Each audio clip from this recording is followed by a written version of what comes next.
이삭은 이제 나이가 많아졌고 눈이 어두워져서 잘 보지 못하게 되었습니다. 어느 날 이삭이 맏아들 에서를 불러서 이렇게 말했습니다. 이삭이 이르되 내가 이제 늙어 어느 날 죽을는지 알지 못하니 그런즉 내 기구 곧 화살통과 활을 가지고 들에 가서 나를 위하여 사냥하여 내가 즐기는 별미를 만들어 내게로 가져와서 먹게 하여 내가 죽기 전에 내 마음껏 내게 축복하게 하라. 이삭은 이제 늙어서 언제 죽을지를 모르기 때문에 늙기 전에 큰아들 에서에게 축복해야겠다고 생각한 것입니다. 아브라함으로부터 자신에게로 이어진 하나님의 약속이 이제는 자신의 아들에게로 이어져야 하기 때문에 살아생전에 이 축복을 아들에게 전해주기 원했습니다. 이삭의 뒤를 이어서 약속의 복을 받도록 하나님이 택하신 아들은 누구입니까? 사실 동생 야곱입니다. 형 에서가 아니었습니다. 이삭의 아내 리브가가 임신했을 때 하나님이 말씀해 주셨습니다.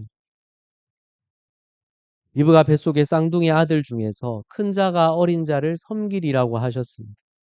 형이 동생을 섬기게 되리라고 하셨습니다. 동생 야곱을 하나님께서 택하셨다는 거죠. 리브가에게 하신 말씀이었더라도 리브가가 분명히 이삭에게 말해 주었을 것입니다. 그래서 이삭이 이 말씀을 알았다고 한다면 왜 에서에게 축복을 하려고 했겠습니까? 하나님이 하신 말씀을 알았더라도 어떻게 해야 하는지까지는 알지 못했기 때문입니다. 우리도 그렇죠. 우리가 하나님 말씀을 알지만 이 말씀이 내가 어떻게 행하며 살라고 하는 것인지 그것까지는 우리가 다 알지 못할 때가 많이 있는 것입니다. 사실 그것까지 우리가 알아야 되겠죠. 하나님 말씀을 우리의 삶에 적용해서 내가 어떻게 행해야 할지를 판단하고 행할 수 있어야 되겠습니다. 이삭이 자기 입장에서 볼 때는 장남이 축복을 이어받는 것이 당연한 일이죠. 그래서 하나님이 무슨 뜻으로 그런 말씀을 하셨을까? 이해하기가 어려웠을 겁니다. 그런 가운데 세월은 흐르고 하나님의 말씀은 이삭의 기억 속에서 희미해져 갔을 것입니다. 더구나 이삭은 에서와 야곱 중에서 에서를 더 사랑했습니다. 에서가 사냥해 오는 고기를 좋아하며 즐기는 고기 애호가가 바로 이삭이었습니다. 그래서 이삭이 이날 에서에게 들에 가서 사냥하여 별미를 만들어 오라고 말했습니다. 즐기던 요리를 먹고 마음껏 맏아들 에서에게 살아생전에 축복하기를 원했던 것입니다. 그런데 이때 리브가가 이 말을 들었습니다. 에서는 이삭을 위해서 사냥하러 들로 나갔고 리브가는 이것을 야곱에게 말해 주었습니다. 야곱에게 이렇게 하라고 리브가가 말했습니다. 염소 떼를 잘 보고 골라서 염소 새끼 2마리를 좋은 것으로 가지고 오라는 것이죠. 그러면 리브가가 이삭이 좋아하는 요리를 만들겠다는 것입니다. 그러면 야곱 네가 그것을 아버지 이삭에게 가져다 드려서 네가 아버지에게 축복을 받아라. 이렇게 말했던 것입니다. 리브가는 눈이 어두운 이삭을 속여서 아들 야곱이 축복을 받기를 원했던 것입니다.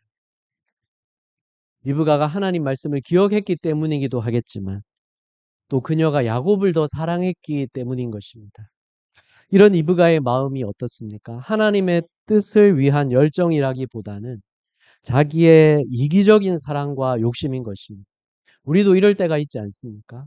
하나님을 위한 열정인 것처럼 가장하지만 사실은 나의 이기적인 욕심에 불과할 때가 있습니다.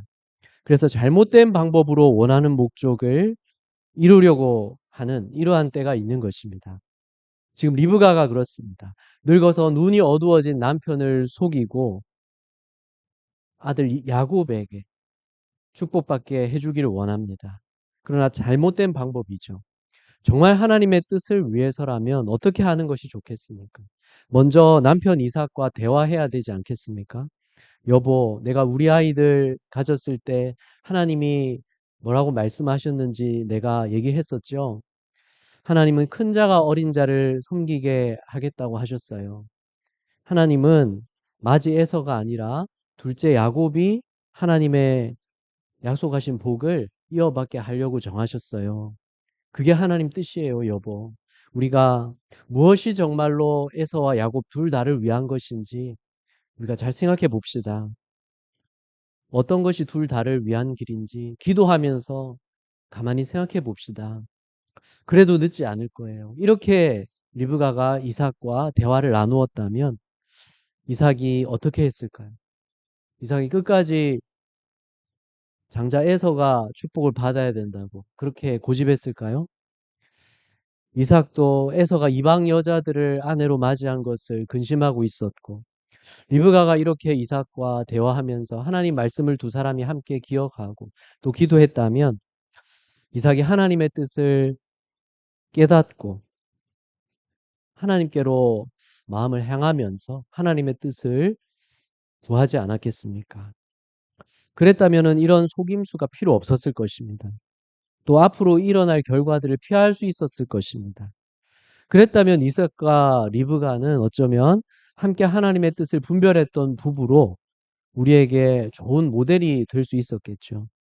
또 부자 관계에서나 형제 관계에서나 아름답게 하나님의 뜻에 순종한 그런 좋은 사례가 될 수 있었을 것입니다. 그렇지만 이때 하나님께서는 그들의 어리석음과 또 이기심대로 그냥 그대로 두셨습니다. 그들을 제어하지 않으셨습니다. 왜냐하면 하나님의 뜻은 사람에게 달린 것이 아니기 때문입니다. 예. 물론 하나님은 우리들의 믿음과 순종을 통해서 뜻을 이루어 가십니다. 하지만 그렇다고 해서 하나님의 뜻이 우리가 어떠하냐에 달려 있는 것은 아닙니다. 결국 시작과 끝은 하나님이 붙들고 계십니다. 리브가는 야곱과만 얘기하고 이삭을 속이려고 그렇게 목적을 이루려고 마음을 먹었습니다.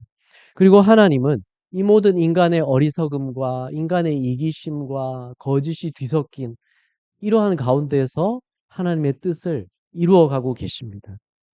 아버지를 속이자는 어머니 리브가의 말을 듣고 야곱은 두려웠습니다.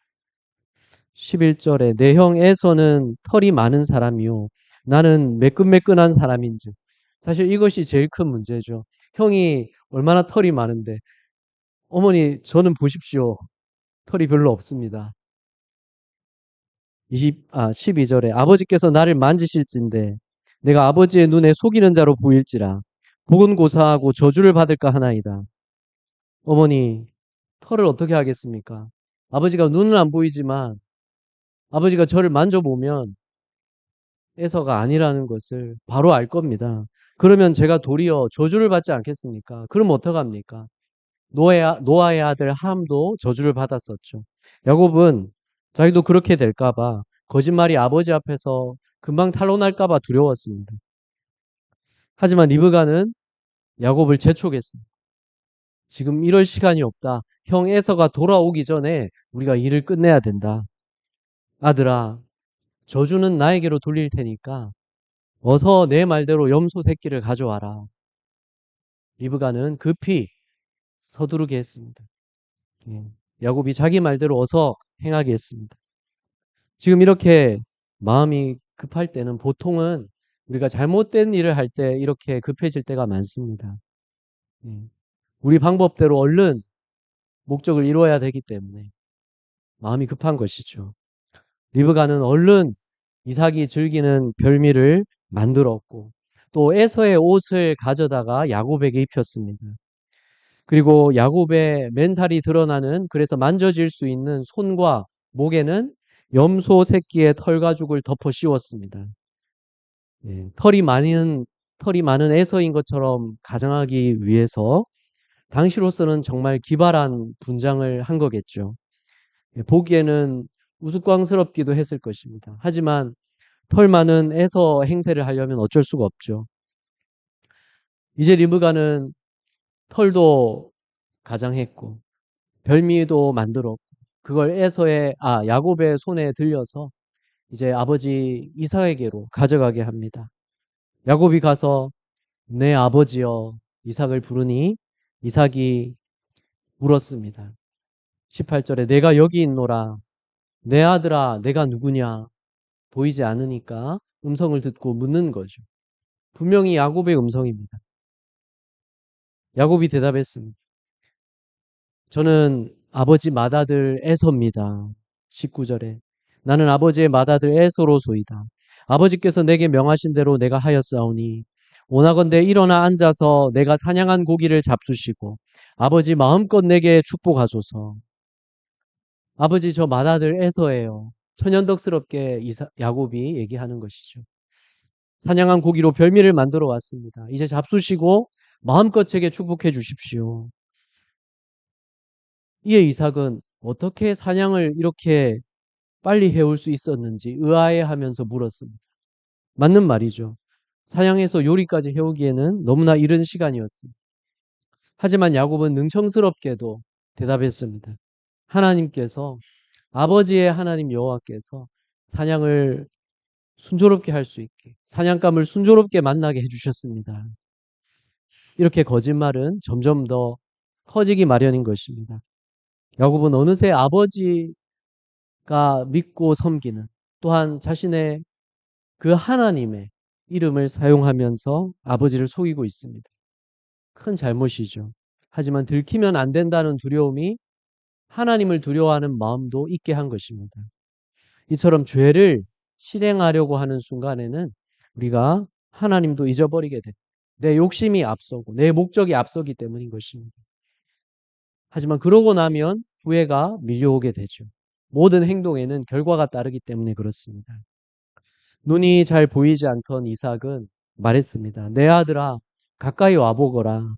네가 과연 내 아들 에서인지 내가 만져봐야 알겠구나. 이때 야곱이 얼마나 떨렸겠습니까?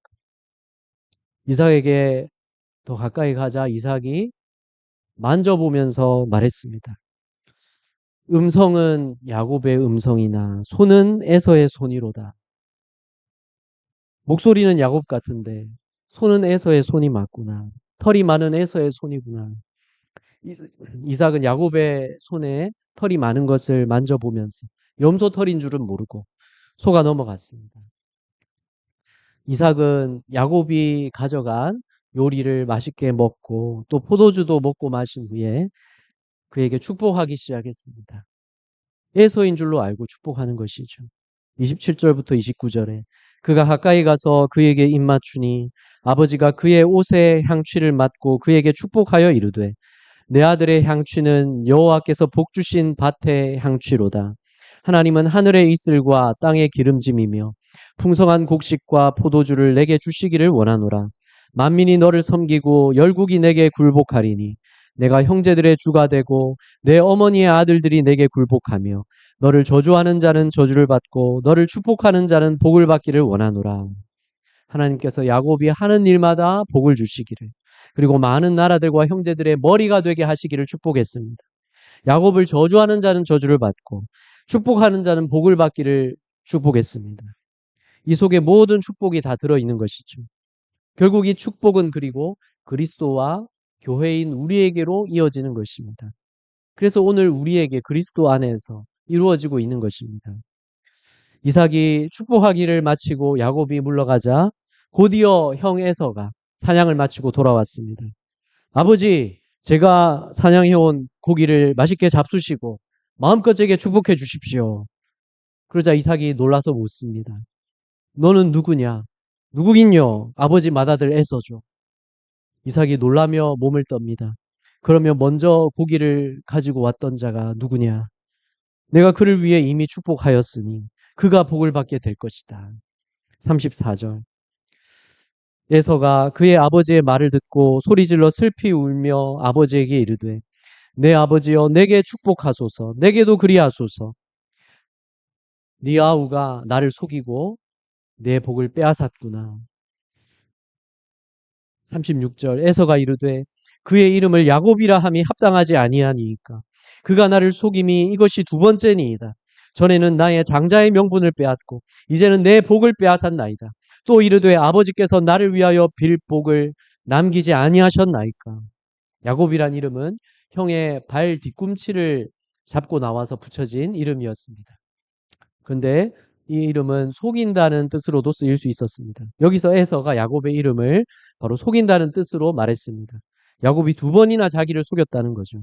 처음에는 장자의 명분을 빼앗았고 이번에는 자기가 받을 복을 빼앗았다는 것입니다. 하지만 장자의 명분을 판 것은 어땠습니까? 본인이 동의한 일입니다. 본인 입으로 팔겠다고 한 것이죠. 그것은 야곱에게 속았다고 책임을 떠넘길 수는 없는 일입니다. 어떤 면에서 지금 야곱에게 복을 빼앗긴 것은 그때에서 자신이 장자권을 소홀히 여긴 대가인 것입니다. 약속의 복을 받지 못한 것을 이제 와서 에서가 원통해하지만 이미 때는 늦었습니다. 37절 이삭이 에서에게 대답하여 이르되 내가 그를 너의 주로 세우고 그의 모든 형제를 내가 그에게 종으로 주었으며 곡식과 포도주를 그에게 주었으니 내 아들아 내가 내게 무엇을 할 수 있으랴. 이삭은 이미 축복한 것을 취소할 수 없다고 말했습니다. 이것은 왜일까요? 가만히 생각해 보면 이것은 그렇게 정해져 있다기보다는 이삭의 해석이고 이삭의 믿음이었습니다. 자신이 한 축복이 하나님의 감동으로 한 것임을 믿는 것입니다. 그렇다면 자신은 야곱인 줄을 모르고 축복했지만 하나님은 아시면서도 이삭을 통해서 야곱을 축복하셨다는 것입니다. 그것을 이삭은 깨달으면서 놀라고 그러면서도 그 사실을 믿음으로 받아들이고 있는 것입니다. 그래서 하나님이 하게 하신 그 축복을 취소할 수 없는 것임을 믿고 인정하는 것입니다. 그래서 히브리서는 이것을 이삭이 믿음으로 한 축복이라고 기록합니다. 히브리서 11장 20절 믿음으로 이삭은 장차 있을 일에 대하여 야곱과 에서에게 축복하였으며 이삭은 모르고 한 일이었지만 알고 난 후에 하나님이 하게 하신 일인 것을 믿고 그대로 인정하였습니다. 우리가 몰랐더라도 하나님의 뜻임을 깨닫게 된다면 알고 난 후에는 그것을 인정하며 어서 따라야 되는 것입니다. 그러면 늦게라도 믿음으로 행한 자가 될 수 있고 늦게라도 회개할 수 있는 것입니다. 에서는 자기가 장자의 축복을 소홀히 여긴 것을 깨닫기보다는 분노만 하고 있습니다. 원통해 하고만 있습니다. 그래서 자기에게도 무엇이 됐든 뭐라도 축복해 달라면서 울고 있습니다. 그런 에서에게 이삭은 하나님의 감동으로 이렇게 말했습니다. 39절, 40절 내 주소는 땅의 기름짐에서 멀고 내리는 하늘 이슬에서 멀 것이며 너는 칼을 믿고 생활하겠고 내 아우를 섬길 것이며 내가 매임을 벗을 때에는 그 멍에를 내 목에서 떨쳐버리리라. 그의 삶이 하나님의 은혜에서 멀 것이고 대신 칼을 믿고 살 거라는 것입니다. 그의 후손들이 아우의 족속을 섬기겠지만 그러나 때가 되면 그 멍에를 벗어버리게 된다는 것입니다. 사실 이 내용은 에서에게 걸맞고 또 스스로도 나빠할 것이 없었습니다. 왜 그렇습니까? 그는 이미 하나님의 은혜에 무관심했습니다. 그러니 그의 삶이 하나님의 은혜에서 멀 것이라고 한들 지금의 형편과 그리 다를 것은 없는 것입니다. 지금도 에서는 자신의 활과 칼을 의지해서 이미 살아가고 있습니다. 하나님의 은혜에는 무관심했습니다. 그리고 아우를 섬기게 된다는 것도 사실 그가 관심 갖지 않던 일이 아니겠습니까? 이미 배가 고플 때는 어떻게 했습니까? 아우에게 장자권을 팔겠다는 말을 서슴지 않고 했던 그였습니다. 더구나 때가 되면 아우를 섬긴다는 그 멍에도 떨쳐버리게 된다는 것이니 이 또한 에서에게 걸맞는 운명인 것입니다. 하나님이 약속하신 복은 원래 에서에게는 걸맞지 않는 것이었고 에서가 원하는 삶도 아니었습니다. 그러나 에서는 그가 원하지도 않았던 하나님의 복을 이제서야 빼앗겼다며 원통해하고 있는 것입니다. 어쨌든 에서는 이런 분노에 사로잡혀서 야곱을 미워했습니다. 그래서 아버지가 돌아가시고 나면 야곱을 죽이리라 마음먹었습니다. 이런 에서의 의도는 누군가의 입을 통해서 리브가의 귀에 들어갔습니다. 에서가 그런 말을 하고 다녔다는 것이죠. 리브가는 야곱을 불러서 말했습니다. 에서가 너를 죽이려고 한다. 외삼촌 라반에게 피신해 가서 있어야 되겠다. 44절 내 형의 노가 풀리기까지 몇 날 동안 그와 함께 거주하라. 내 형의 분노가 풀려 내가 자기에게 행한 것을 잊어버리거든. 내가 곧 사람을 보내어 너를 거기서 불러오리라. 어찌 하루에 너희 둘을 잃으랴. 리브가는 야곱이 죽을까 봐 두려웠고 또한 같은 아들 에서가 동생을 죽인 살인자가 될까봐 그것도 두려웠습니다. 그런 일이 없으려면 야곱이 이곳을 떠나서 피신하는 수밖에 없었습니다. 이것이 속임수를 써서 아버지를 속인 후에 감당해야 했던 결과였습니다. 우리의 선택과 행동에는 결과가 따른다는 것을 우리는 기억해야 되겠습니다. 리브가가 남편을 또 야곱이 아버지를 속인 그 일에 따라온 결과는 무엇입니까? 리브가는 야곱을 피신시키려면 아직 결혼도 하지 않은 아들을 떠나보내야 했습니다. 야곱도 부모님의 울타리 안에서 장막 생활하기를 좋아했지만 이제는 떠나서 홀로 타향 생활을 해야 했습니다. 이삭이 아내와 아들에게 속은 것도 결국은 자신이 하나님의 뜻을 미리 숙고하며 더 기도하지 않은 결과가 아니겠습니까? 특히 에서가 동생 야곱에게 축복을 빼앗긴 것은 장자의 명분을 가볍게 여기며 살았던 그 결과인 것입니다.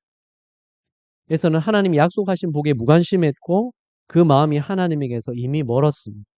그 결과에서는 약속의 복을 받지 못한 자로 남게 됐습니다. 물론 그것이 하나님의 뜻이었지만 에서의 모습은 그것이 그에게 걸맞는 일인 것을 나타내 보여줍니다. 하지만 그렇다고 해서 야곱이 축복을 아버지를 속여서 받은 것이 그것이 정당화될 수는 없습니다. 야곱이 아버지를 속이지 않았어도 하나님께서는 어떻게든 야곱이 축복을 받게 하셨을 것입니다. 하지만 그것을 믿지 못하는 리브가와 야곱은 먼저 나서서 속임수를 썼던 것입니다. 그러나 속임수가 성공했기 때문에 복을 받는 데 성공한 것이 아닙니다. 인간의 어리석음과 이기심과 거짓에도 불구하고 하나님께서 뜻을 이루고 계셨다는 것을 우리는 봐야 됩니다. 우리가 더 잘해서 하나님 은혜를 받고 있는 것이 아닙니다. 은혜는 말 그대로 항상 은혜입니다. 자격 없이 받았기 때문에 은혜입니다. 오늘 본문 속에서 제일 잘한 사람은 누굽니까? 아무도 없죠. 잘한 사람은 없습니다. 어찌 보면 막장 드라마의 한 대목 같기도 한 것입니다. 우리의 삶도 그렇습니다. 우리의 삶에도 많은 실수가 있고 어리석음이 있고 또 온갖 여러 가지 종류의 우리 나름의 욕심과 이기심이 우리 삶에도 얼룩져 있는 것이 그게 우리 삶의 민낯이라고 할 수 있습니다. 그런 우리 삶 속에서 우리가 붙들 소망이 있습니다. 그것은 뭡니까?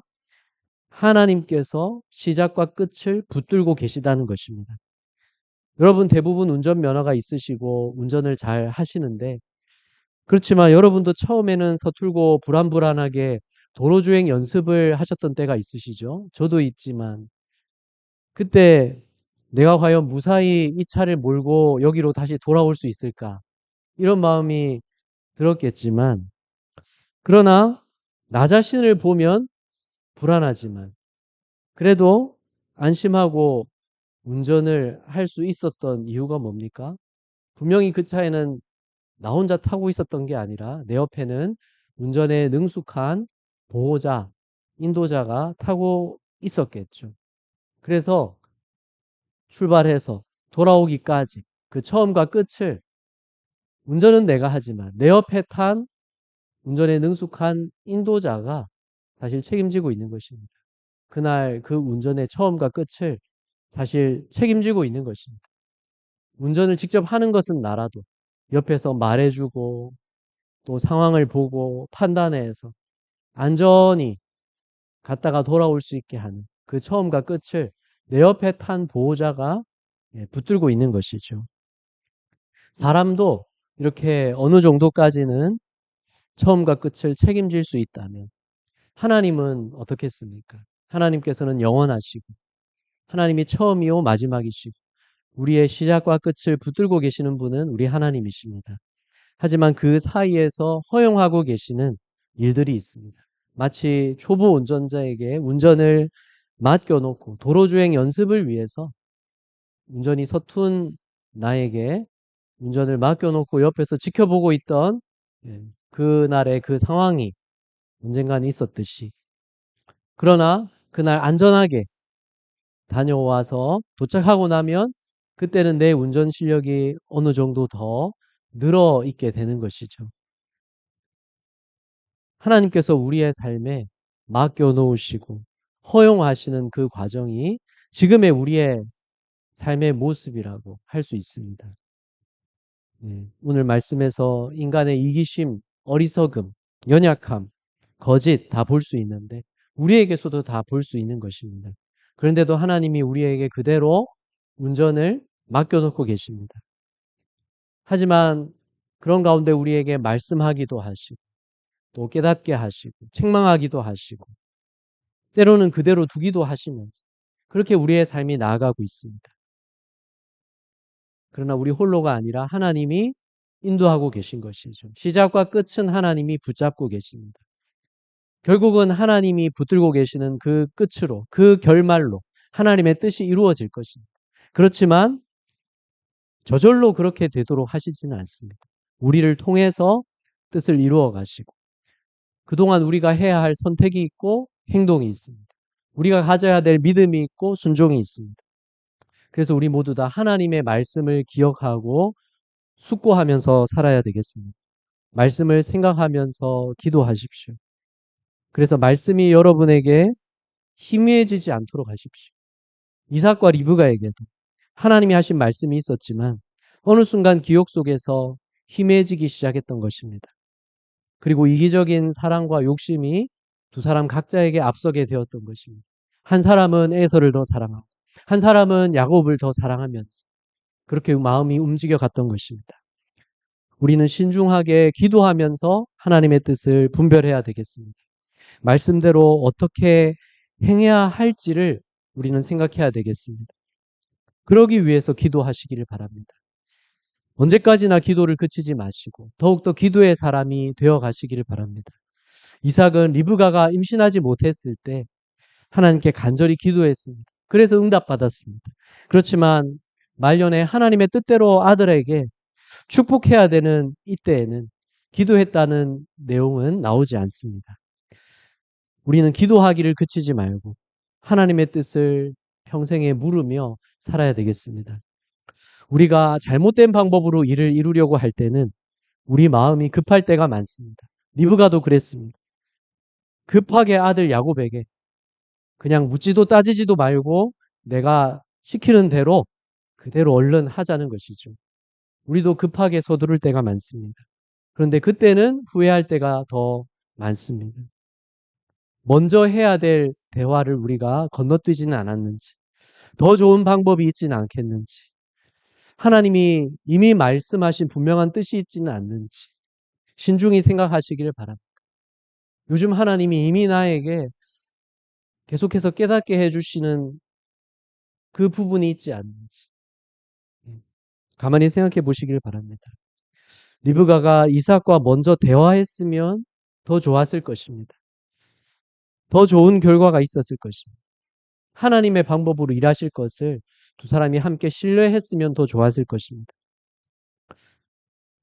더 좋았을 거라고 여겨지는 그것을 오늘 우리가 해야 되는 것입니다. 하나님을 신뢰하고 하나님의 말씀을 신뢰하십시오. 말씀 속에 참 지혜가 있음을 믿으십시오. 때로 뒤늦게 하나님의 뜻을 깨닫게 된다면 알고 난 후에는 하나님의 뜻을 인정하면서 곧바로 회개하시고 곧바로 바로잡으시기 바랍니다. 하나님께 순종하시고 사람에게 잘못한 것은 용서를 구하고 화해하시기 바랍니다. 야곱은 비록 아버지를 야곱이 속였지만 하나님께서는 하나님이 약속하신 복을 받는 것을 허락하셨습니다. 그것은 야곱이 선해서가 아니었습니다. 하나님의 뜻을 이루시기 위해서였습니다. 그 뜻은 무엇입니까? 하나님의 은혜로 믿는 자들을 구원하시기 위해서입니다. 그리스도와 함께 우리를 서게 하시기 위해서였습니다. 그 뜻을 지금도 이루어가고 계십니다. 애초에 하나님이 약속하신 복을 귀하게 여길 줄을 몰랐던 에서 그 모습을 통해서 우리는 경고를 받습니다. 우리는 에서와 같이 되지 않아야 되겠습니다. 에서와 같은 모습은 무엇입니까? 하나님의 자녀되게 하시는 은혜와 특권, 이 놀라운 복을 가볍게 여기는 것입니다. 당연하게 여기는 것입니다. 은혜를 당연히 여기는 그것이 악한 일입니다. 우리는 연약하지만 시작과 끝을 붙들고 계시는 하나님을 믿고 의지하시기를 바랍니다. 지금도 하나님이 우리에게 베푸시며 이루어 가시는 이 놀라운 은혜를 감사하며 감격하시기를 바랍니다. 그 은혜가 우리의 심령에 늘 살아있도록, 그 은혜의 감사함이 우리의 심령에 늘 넘치도록 우리가 기도로 깨어 있어야 되겠습니다. 예배 가운데 깨어 있어야 되겠습니다. 하나님을 찬양하며 생활해야 되겠습니다. 하나님의 말씀을 따라서 우리가 기도하며 나아갈수록 하나님의 마음과 뜻을 더욱 알아가게 하실 것입니다. 그래서 우리를 통해 이루시려는 일들을 더욱 이루어가게 되기를 주님의 이름으로 간절히 바랍니다.